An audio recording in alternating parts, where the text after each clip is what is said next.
Currently 64 degrees. We had a bit of confusion this morning. Turns out it was all my fault. The Machine Jesse Green is here, author of Chainsaws, Cheeseburgers, and Rock and Roll, and a co-host of a new podcast. It's dropping really soon. What's going on, buddy? Surprise. No regrets. No regrets is the name of the podcast, but here's our normal Friday magic. We're going to call this the last Friday of the month. Yeah. It's usually the last Friday. You came, I said, dude, it's not the last Friday. And you said, do you want me to leave? I'm glad I didn't let you go because it was my fault. You had messaged earlier that you're doing something next week. I was questioning my life, though. I forgot what it was that I was doing. Yeah. Well, lucky for you, it was all me. What's going on? Hey, man, nothing. I'm happy to have caught you by surprise. Now we can have an actual unplanned, completely unplanned, spur of the moment, last Friday of the month, not actual last Friday of the month, Friday magic thing. Which I like. I like not preparing for something. It sounds weird. Most people need to prepare for things. I like not preparing. There's a lot of magic that can happen in not preparing. I get a lot of flack for not doing a lot of homework when I have somebody coming in to represent a business or an event or something that I don't know about. I don't want to. I want to learn as I'm talking to somebody. That's it. Do you get flack from people like that? I did. I talked to a guy from the band Kix, right? Who is? I mean, I know them. Yeah, they had their day, and they're. Whatever. Anyway, I talked to the guy over the last couple of years, and I wrote to his management. I said, thanks for having him on with me. And he was great. And how do you think it sounded? And he goes, it was good.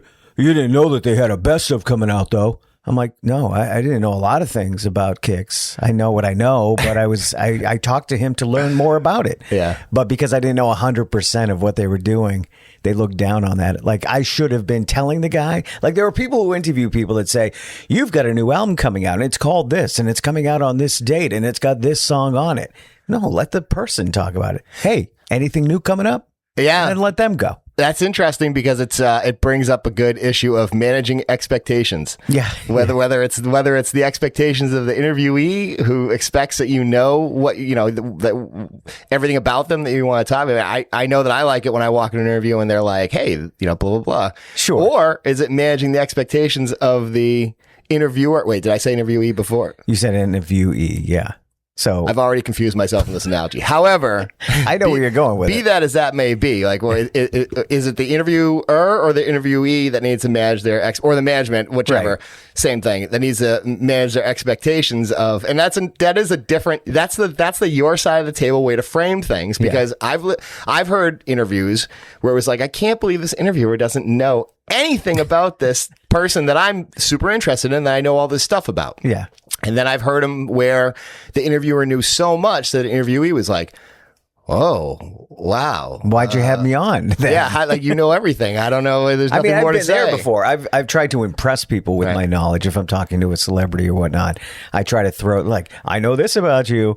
But I just found it's better to let them do all the talking and ask the questions like, what are you up to these days? Knowing that they've got a movie or they got an album out or whatever. And where does it cross the line between you know too much? Well, Hey, weirdo. Now I'm sitting in your studio. You kind of got me trapped in your studio. You know everything about me. How is that possible? I remember talking to an actor and he shared a birthday with my son. And the first thing I said was, hey, you know what? You share your birthday with my son. And that for some reason that weirded him out. And he goes, oh, well, that's kind of weird to know that. It's funny because that I suppose I would come back on managing expectations and people are different behind every person. Yeah, I would be like, oh wow, it's a great date. Right? Just as a knee jerk reaction. You never know. You never know who you're talking to, and in most cases, and I'm sure you've dealt with high profile people and celebrities. They are talking to people like me all the time. I'm just another dumb morning guy that they got to get through 10 minutes with this guy so they can get on to the next one. I did Fox Zip trip to when they came to Medway years ago. Oh, I was there. Okay. It was one of the first things I participated in when I was here. Yeah, so I did that. I carved there, and then they had me on a couple different spots. And while I was standing waiting for our cue to go, I was chit-chatting with Doug V.B. Gowdy at the time. And he said to me, he's like, you'd be shocked at how many people I said to him, I'm like, hey, thanks a lot for this. Mm-hmm. We're about to go on Fox 25 and it's going to be great. And like, this is high profile for me at the time. He said, you'd be surprised how many people turn us down. Yeah. I was like, what? He's like, yeah. He said, people will be like, we'll call them and be like, hey, we're coming to your town. It's, we'll put you on TV, promote your business. And they're like, I don't know. And I just go, don't you have a business to promote? And I'm like, yeah, it's duh. And then years later, when I did a commercial series for ESPN, they told me it was just like almost the same conversation verbatim. I was like, thank you guys. And they were like, you'd be surprised how many people will turn us down. Like, what? Because it was a regional, they were doing a big regional baseball promotion where I did one for the Sox Yankees. And they were doing them all over the country with different teams. And they were telling me about a guy in Arizona who was some sort of graffiti artist that they wanted to film a thing with. And he was like, no. And I was like, this is it's crazy to me. Just because people own a business doesn't mean that they know how to run a business. And promotionally, it's tough. I get it. And I get that all the time. If there's an event happening, I'll ask the event people, why don't you come on and promote? We're really busy getting the event together. I'm like, yeah, but you still need to promote it. You need to let people know that you're having the event. So people are strange that way. It's so crazy when you know that you can provide value for somebody. Yeah. And you know that you can enhance their situation, whether it's their business or their just professional life or just their life. You've got something to offer, and if they would just listen. Yeah, they don't want to hear it. Right. Yeah, there's stuff that I don't want to hear. I don't want to hear a lot of stuff. I get it, but I don't know. I mean, I reached out to a potential advertiser, and all I wanted was the sit down. And they said, oh, yeah, well, we checked with the boss and we're really not interested. I'm like, but you didn't even listen to what I have to say. Yeah. You could at least give me 5 or 10 minutes. I'll come to you. I'll sit down with you. But some people are just quick to make assumptions, I guess. Yeah. It's sales. I know, and I hate sales. I do. But everybody's in sales, whether you know it or not. That's kind of one of the things I talk to when I talk to adults. Everybody's in sales, whether you know it or not. You're selling yourself every day. Whether you're going to the same place every day and doing the same function and talking to the same people, you're still reselling yourself to them every day. I mean, if you go in and you're a jerk to them, then they're not. How long before they don't want you back? Right. It's the same as losing any other sale.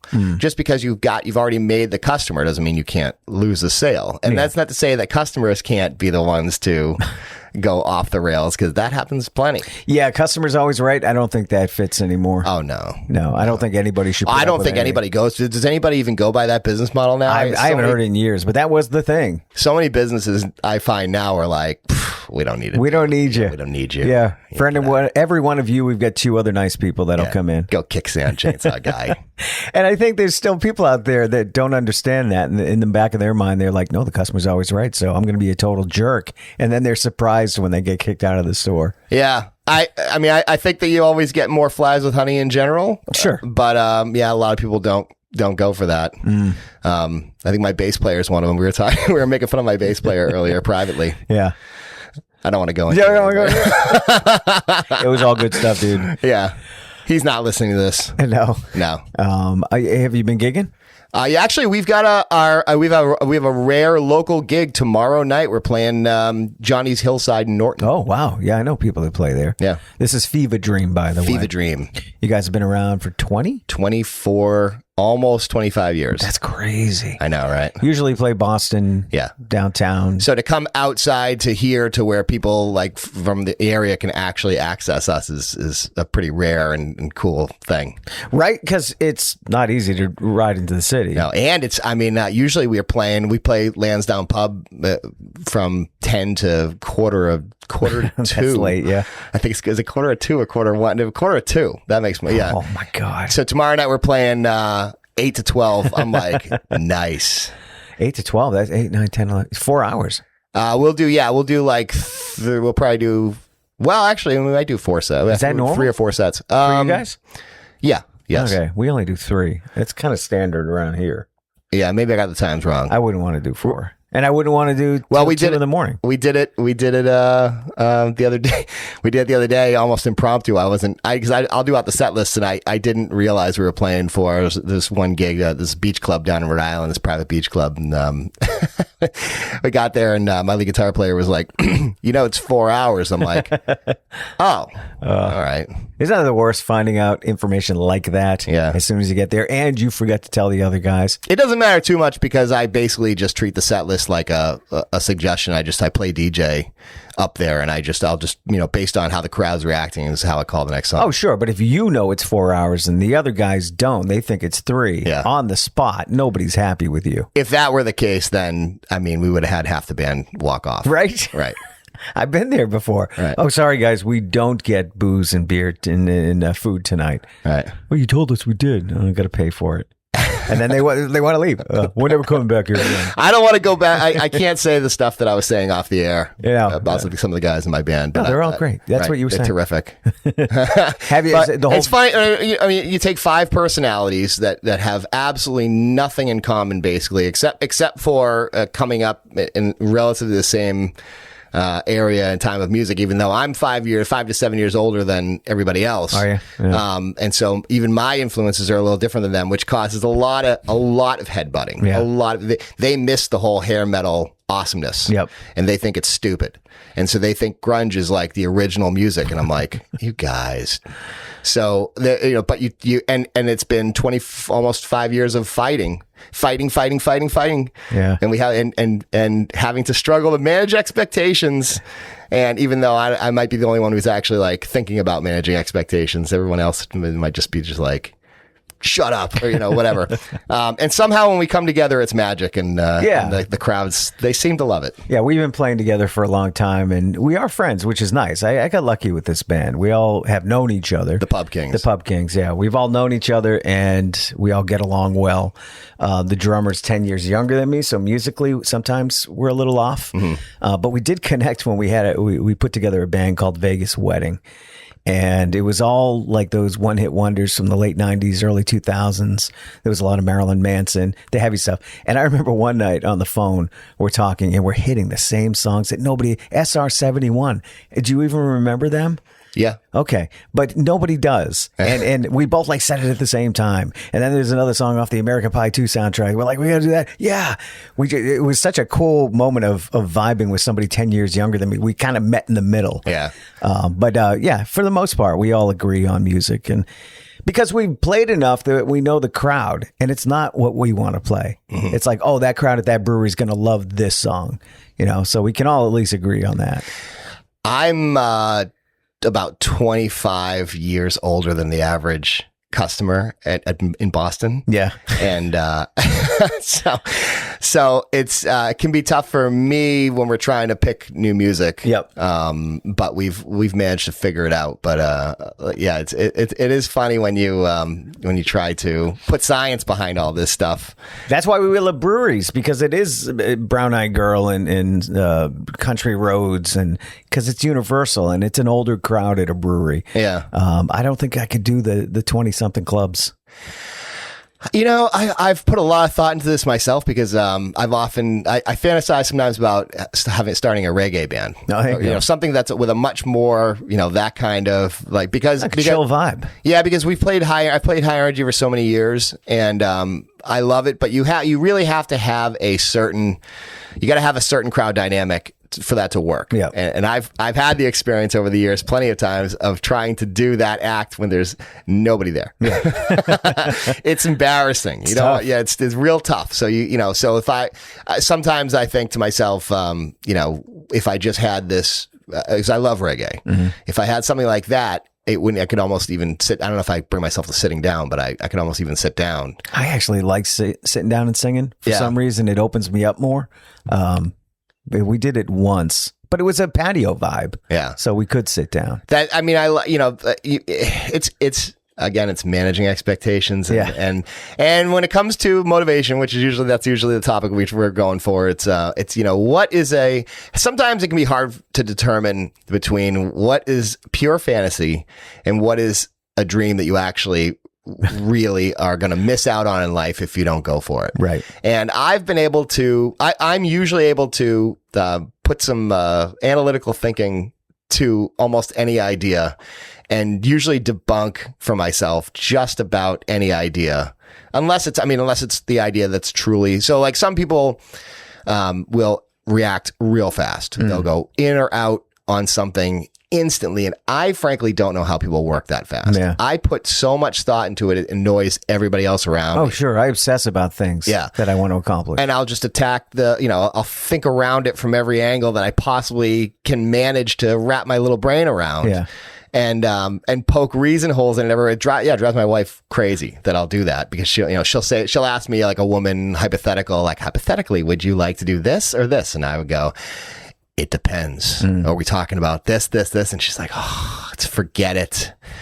But it helps me to determine actual dreams from just pure fantasies. And like boating is an easy one to point to. My lead guitar player's got a boat, 2 boats actually. And so he lives the boat life every chance he gets, and sends me pictures, and it's very beautiful. And I've got, on my deck, I've got it all decked out. Like, I got a captain wheel, and I got buoys, and I love the vibe of everything boats. However, don't want to buy a boat. Don't want to own a boat.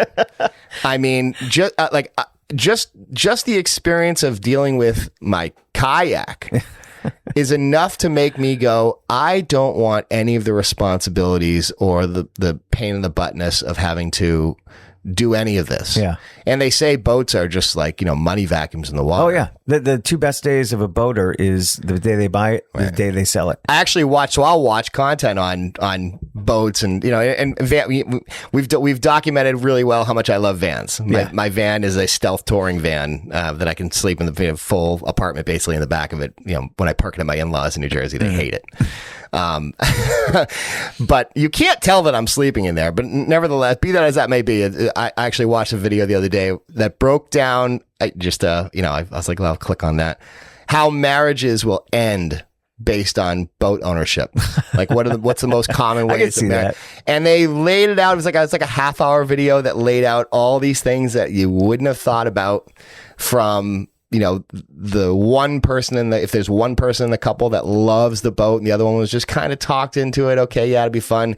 Well, the one that loves it now spends 85% of their time at the marina dealing with it. Just a quick trip over to the boat just to do this, and turns into 5 hours to not docking the boat right between the two of you, trying to coordinate it. And they said everybody at the marina has heard that argument, and it is uncomfortable. And the people are about to get divorced because of how to throw the line onto the dock. Well, at least you have something to live on when you get kicked out of the house. Yeah. So it's just and then I remember another friend of mine has a boat in Boston Harbor, and he was like, here you have the police, the Boston Police, the State Police, the Navy, the Marines, the Coast Guard. Like, anybody can board your boat at any time. I'm like, that sounds terrible, doesn't it? Yeah. I don't want any of that. What I really want is to go to the beach, park my van, and walk onto a beach with my backpack and just kind of chill out there for a while in the sand. I love sand.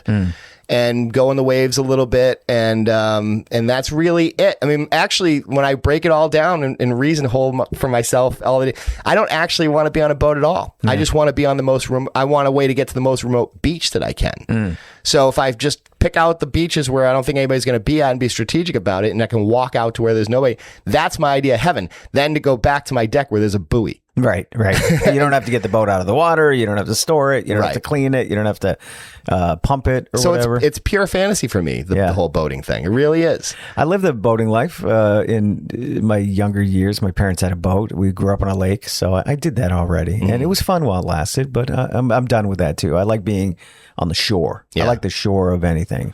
I'm not much of a lake or ocean guy anymore. I'll stay out of the ocean. I don't want to swim in the ocean. There's a documentary on Netflix I started watching about a cruise ship that saw that sank, and I was like, 2 minutes into it, I was like, nope. Yeah. Nope. Problem is, though, they capsized right next to land. So it was like a very short swim if you had to get over to the actual land. Right. I didn't finish it, Doc. I got to finish it. I didn't finish it, and I don't see the need to finish it. It just it looks very Titanic-like, and I get the point now. Sure. Yeah. Boat capsized. I'm never going on a boat again. Right. I get it. Right. Going back to fantasy and reality that you were talking about, I think if you've got a big dream in mind that's just unattainable, and it is, there's always a compromise. There's always always there's right? always the intersection of quit or compromise. Yeah. So if you want to be like, I'd love to go to Hollywood and be an actor. I want to be in a movie, blah, blah, blah. But it'll never happen. I'm 54 years old. I'm never going to make it in Hollywood. But I could join a local theater, a community theater, and still try to attain a dream of acting. I'm not sure how you're coming at me right now. Are you saying that you think that you could never possibly make it in Hollywood? I just think that for most people, that is one of those. So we're not talking about you. We're talking about most people. Well, I'm talking about like I would love to do that. Because you've told me before how much you really wanted to. Sure. You know, when we talk about regrets on the podcast, we're going to talk about how and you brought that up to me in conversation before. Right. But what I guess my point is that it would never happen for me. But the compromise is still doing acting, still acting, but on a smaller level. You can still get your fill of your dream. It just might not be the version that you had in your mind. Yes, everything you're saying is correct. Yeah, but excuse me. I mean, if I really put my mind into it, yeah, because I just think there's two different ways to look at this with acting. Because my daughter is super into acting, and one of the things that I think is a huge plus to acting, I mean, maybe the hugest, is you can do it at any age. There's so many actors that didn't, these old faces that we know as these classic old faces in movies, and well, they weren't old forever. Right. They got old. They weren't. You didn't know them before they got old. All of a sudden, here they are. Like, how did this person get it? But some have had success later in their career. So to me, when we talk about compromise and something like that, then my mind immediately goes to, you can give it your shot, because they are casting things in Boston all the time. I get emails. I signed up for something years ago. I did too. Boston Casting. Yeah. And I still get the emails, and it's every once in a while I'll think to myself, that does sound interesting. But for me, it's like I can't schedule that. Well, that's what I mean. Like, I'm way too busy with everything else. Right. So the compromise is still do it, but on a smaller level, and you're still accomplishing a dream. So if we weren't talking about your schedule, though, if that, because that's kind of the minutia of you. Well, schedule, family, dogs, cats, everything, work, making money. To somebody, it might still be something worth chasing. And then in that case, the compromise would be maybe that, well, you didn't walk onto like this amazing, hilarious lead or supporting role, but you're that still you'd always dream. But you're doing it. Your name is on the screen, right? And you had to say, I watched a movie not long ago and it was the what's his name? I think it's Josh Gad is his name. Oh, Josh Gad, yeah. How I Met Your Mother. Is it? Josh Gad. I'm sorry. Wasn't he Olaf in Frozen? Yeah. Josh Redden I saw a movie, a B movie on, it must have been Netflix or something. Oh, I think I saw this. And so bad, right? I was like, oh my God. He was the horny, funny fat guy, right? That's Olaf. Right? He said and did things in that movie that he definitely didn't know he was going to get Olaf one day. I think it's called, is it Spring Break or Spring Breakers something? It's like about Spring Break or New Orleans No, Bachelor Party. It's something. Bachelor Party, New Orleans, maybe. I was like, is that Olaf? It's doing these bad movies. Crazy, as if he was, He was the John Belushi of that movie. I mean, more than that. I mean, he gets naked in that movie. I know, but like the fat, funny, drunk guy. It's because Zach Galifianakis is the same way. Well, but he's trying. He's doing everything. He was an adult and he was doing everything very intentionally. And I'm not saying Josh Gad didn't know what he was doing. Yeah. All I'm saying is, I bet you he wished they didn't put that movie back out there. Oh, I'm sure. Yeah. But there's a movie with Zach Galifianakis where he's a ski instructor. It's one of those sex ski movies, and he is the fat drunk guy in that movie. The crazy fat drunk guy. So I think if you have a little weight on you when you go to Hollywood, it's like, we'll make him the fat drunk guy. Yeah, that's the sidekick, the funny sidekick. That's one of the benefits too. That's the benefit to being in our body type. Is that a benefit though in Josh Gad's situation? I mean, he's kind of a celebrated. So that's what I'm referring to when I talk about the intersection of quit or compromise. In that, when he was offered that, who knows where he was in his career? Oh, he was taking anything, I'm sure. Yeah, well, I mean, obviously. Yeah, and he could have quit. But if he had quit, had he not done that movie, is there a chance he wouldn't have been Olaf years later? Yeah, maybe. I mean, that movie could have led to something else. The connections you make, right. we don't see that. Right. But agents and other actors and directors and producers, somebody sees him on set, and I mean, he was decent for the role he was supposed to be playing. You know, he did a good job at that. But yeah, that may have led to other things. And no matter what, he is a better person for coming out the other side of it with this amazing career that he has now. Yeah. So we can't make fun of him too much because look at where he landed. And so that's it really is a good metaphor for anybody's situation, and where you start does not determine where you finish. And going back to what I was saying, that is mostly me. I'm thinking in my head all the things that I have that keep me from doing something like that. But I would never tell anybody not to pursue their dreams. Absolutely do that. Do whatever you can to get there, but don't get discouraged because there's always compromises. There's always compromises, and a lot of those compromises are what you really should be doing, or what was smart to do, or was very lucky it happened for you, not to you. Yeah, I'm sure there are people who are into boats. They're listening to me right now, going, "Guy, you have no idea what you're missing. I am free out there. It's the most amazing thing, and I'm the king of the world." I'm sure you're right. I feel the same way standing on stage singing. Yeah. So that's my boat, I guess. Yeah, we both get to do something the average person doesn't get to do. Right. We both front cover bands. I always thought my career would take me to a large market, New York, Boston. I got to Salt Lake City, which is a top 40 market. And then I realized the compromise was I like working in a small market, a small town, knowing people, walking out the door and being able to talk to people who I know listen to me. Yeah, well, you're the Hallmark guy now, for goodness sake. I'm the Hallmark guy? Yeah, you're basically like the star of a Hallmark. You're the guy in the Hallmark movie who has the Oprah operates the local radio station. I just wish it was downtown with the big window looking over downtown. Why? Because then you'd have to commute into downtown and park downtown instead of you have a parking spot right there. I know. But all those movies, this is an amazing studio right downtown.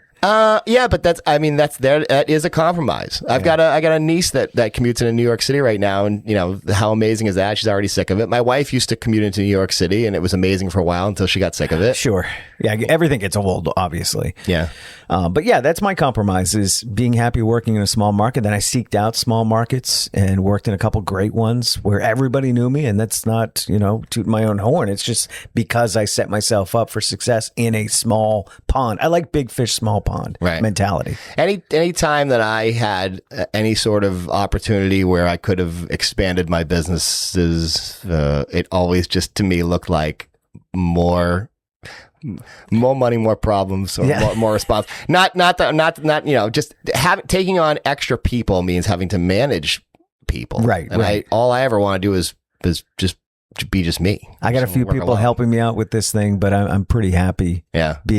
Not having 5 or 6 or 7 employees. One of my favorite stories that I've ever heard, not a story, but whatever you would call it, an anecdote of a little fisherman down in Mexico. And he's just a guy in a rowboat, and he goes out every day and catches a couple fish enough to feed his family, and comes back, and that's it. And then one day a New York stockbroker kind of guy comes down on vacation and sees him, and he's like, You're wasting your time doing this. You need to expand. You need to save some money and buy another boat. Then you hire somebody else, and you put them in that boat. Now you got 2 boats working for you. Now soon you got a fleet. Then you're managing the fleet. You don't even have to go out anymore. All you got to do is just kind of be there and just manage the fleet. Then you're going to build. You're going to expand off that. But this port won't be good enough. Now you need to go up to New York, where you can go be in a real port, and you can have you pretty soon you'll have a big fleet, and you'll be managing. And he's like, Senor, I go out, I catch a fish, I come back, I take a siesta with my wife, and at night I go down to the village and strum, play guitar with my friends. And I live a very fulfilling life. Yeah. And the guy's like, I think I remember I've screwed that up a little bit as always, but the end of the story was he said, and eventually you get to be the point where you can just retire, and then you can just do whatever you want. You can just, which basically would boil down to he's already doing what he wants. He goes and catches enough fish just to eat, and then he goes and plays music and hangs out with his wife. And, but I can do that now. It's funny. The older you get, the more you appreciate a story like that. Yeah. I think you're all gung-ho about being the most successful person you could ever be and top everybody else. And then I don't know, you start realizing, oh man, I'm old. Life is short. Yeah. Let's just enjoy this. The stages of age are real. Yeah. As real as stereotypes and grouping us all into different categories based on our interests and stuff like that. It's all very real. And, because everybody that I'm friends with, everybody that's the same age, everyone reports the exact same things, with different variations. Sure. But basically the exact same thing at every step of the game. This is what aging is. Yeah. And which I don't mind, by the way. I'm okay with it. I love it because I've already been through the stage of I got to do everything. Yeah. I got to do it all. It's nice. It's actually nice to let it go. Yeah. And let it feel it going. And it's fine. Yeah. For me, it's I did it. So therefore, I feel like it's easy to let it go. Yeah, right. I've had enough successes that I'm pretty happy with what I've accomplished. Yeah, but if you never did it, you might struggle with it. Sure. We'll talk about that in our No Regrets podcast. I mean, I know people who have worked so hard for their early retirement or pension their whole life. And my dad was an example of that. He, when he retired, he ended up getting cancer and dying a year later. Yeah. But he worked so hard so that he could enjoy the rest of his life, and then didn't have the rest of his life. Right. He was an accountant, so he only worked hard 6 months a year, playing golf the rest of the year. But that's, you don't want to work too hard and not enjoy life because it might not be there when you're ready to retire. Just like the dunes on the Cape. I was just we're heading down the Cape, and I happen to be, because I hang out on Google Maps. It's like that's my favorite thing to do. So many times my daughter or my wife will walk into my office and I'm just sitting there on Google Maps, just like geeking out on maps. Yeah. And I happened to I was trolling the coast on Google Maps and dropping down from space and reading signs in the parking lot, and and one of them was talking about I think it was maybe it was at Marconi Site Station or something like that. It said the sign was talking about the dunes. It said, "Here today, gone tomorrow." The dunes are eroding. Yeah. Of course they're eroding. And I happened to be, I was out at Horseneck Beach one day, and I walked all the way to the point. And when I got there, there was a shelf of sand that had broken off, and it was so fresh it could have happened literally like 5 minutes before I came around the corner. It was huge. Yeah. Like this is a land changing shift where just like a part of what's always been there as long as I've been around had collapsed into the Westport River. Wow. And it was so crisp and fresh. I stood there with my jaw dropped open, like I can't believe I'm witnessing this. Yeah. This used to be a sloping thing that was longer, and now it's lost. Like it was like 10, 15 feet of beach that just disappeared into that's not coming back. No, oceanfront property is not as enticing as it used to be. Well, there was a story that was circulating for a while about the one that was like right on the edge of the dunes down in Eastham or something like that, where it was $1 million, so a couple $1 million of a property that they're trying to dump for cheap money. Yeah. That nobody wants because it has to be moved because it's gonna be part of the ocean pretty soon. It's crazy. And so life is just like that. You don't know how long the dunes are going to be there. So if you don't go enjoy them now. Yeah. I'm talking myself into a trip to the beach. I could have gone to the beach the other day when I was 80 and I was like, well, but I could stay here and do this and this and this instead in the yard, which I did, and it was worth it. But you don't want to, I know that come November, I'm going to be wishing that I had done more beach days. Yeah. So, but I won't find the time. And if I'm not here again, if I'm not here this time next year, who knows? Then, I should have gone to the beach, but so that's kind of like, it's the same thing goes for anything. Do it now while you can. Do everything now while you can. That's the Friday magic message. All right, bud. Well, enjoy the Cape. How long are you going for? Just the weekend? I forgot because we were talking schedule, and I was like, I don't know what I'm doing next. You didn't even know you were going. Why can't I be here next week? I don't know. I just knew to come here today. No Regrets is going to be dropping real soon, so be on the lookout for that new podcast with Jesse and myself. I'm excited. Get the books, right? Tell everybody about the books, where they can get them. Chainsaw, thank you. Chainsaws, Cheeseburgers, and Rock and Roll. Get them anywhere. Book 3 will be out very soon. Books 1 and 2 are out there. They're kicking butt. Amazon or direct at Chainsaws, Cheeseburgers, and rockandroll.com or themachinejessegreen.com. They're fun reads. All right, buddy. Well, have a good weekend. Thanks, you too. Thanks. And let's see. Stay safe, everybody. And I will talk to you. No, the phrase is stay safe, stay healthy. I love you all. I half-ass that sometimes. Is that yours? I shouldn't on a Friday. I think so. I came up with that years ago. I probably heard it from somebody else. I think like my junior sculpture professor said, everything's been done before, and everything's been done. Have you ever said something like over and over and over again, and then like 5 years later you heard it in a movie, and you're like, "Oh my god, that wasn't me. I thought I took that." I think when I was a little kid, I thought I invented kneeling. So yeah. We got to talk about that next time. Kneeling. Stay safe. Stay healthy. I love you all. It's Whitesnake on radio.